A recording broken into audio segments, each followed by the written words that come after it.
Ohio murder suspect breaks Georgia home meets family man firearm. Michael James Brooks too will be charged with burglary, home invasion, theft and murder when he is released from medical care, the Fayette County Sheriff's Office said. An Ohio man wanted for the murder of a 77-year-old woman was shot by a man defending his family during a home invasion on Thursday, according to the Fayette County Sheriff's Office.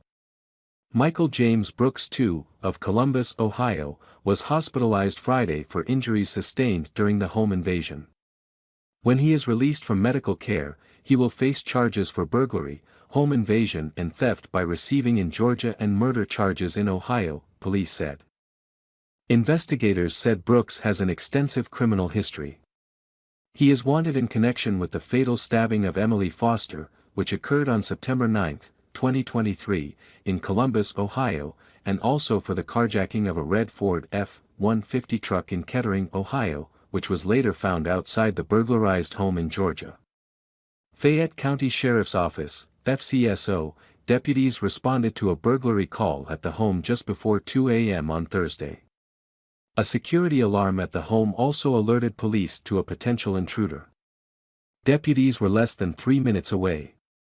Police told Fox 5 Atlanta that the homeowner was armed with a gun and confronted the intruder, who was wielding a knife, in his basement.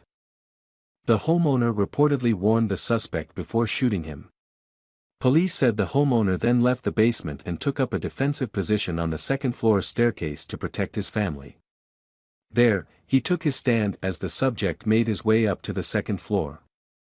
He made the comment, something to the effect of, "You're going to have to kill me," when the resident fired a second shot. That was about the time the deputies got there. From we can tell, he was coming down the stairway with a second gunshot wound, said Fayette County Sheriff Barry Babb. At that point, they actually still struggled with him, as they took him into custody. The suspect was transported to Grady Memorial Hospital with 2 gunshot wounds. Fox 5 reported. Police identified the intruder as Brooks by matching a Ford truck found at the crime scene to a vehicle that had been carjacked in Kettering, Ohio, days earlier.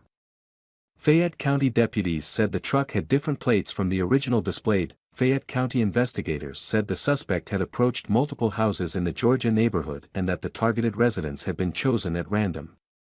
Police are working to determine whether Brooks has a connection between Georgia and Ohio. The Columbus Division of Police identified Brooks as the person responsible for the deadly stabbing of Emily Foster, 77, following another home invasion in the city's University District on September 9. Columbus police said that officers arrived at a home located in the 2000 block of Luca Avenue near Ohio State University, and found the woman suffering from a stab wound. She was pronounced dead shortly after 4 p.m. by medics. Investigators said the attack was random. Columbus police now want to know how Brooks got to the University District. They released photos showing Brooks, without pants, riding a bike through the area after the deadly stabbing. Cameras in the area captured Brooks' movements and assisted police in creating a timeline of events. Deputy Chief Smith Weir said police determined that suspect had been wearing sweatpants before he entered Foster's home but removed them afterward. The sweatpants were found near the home. Brooks was identified based on forensic evidence collected at the home, and murder warrants were issued on Wednesday. Columbus police said that Brooks had been released from the Franklin County Jail the night before he committed the murder. He had pleaded guilty to 2 counts of felony fleeing on aggravated assault charges in an unrelated case. Police said he had been released before sentencing in that case. Initially, he was on a parole hold.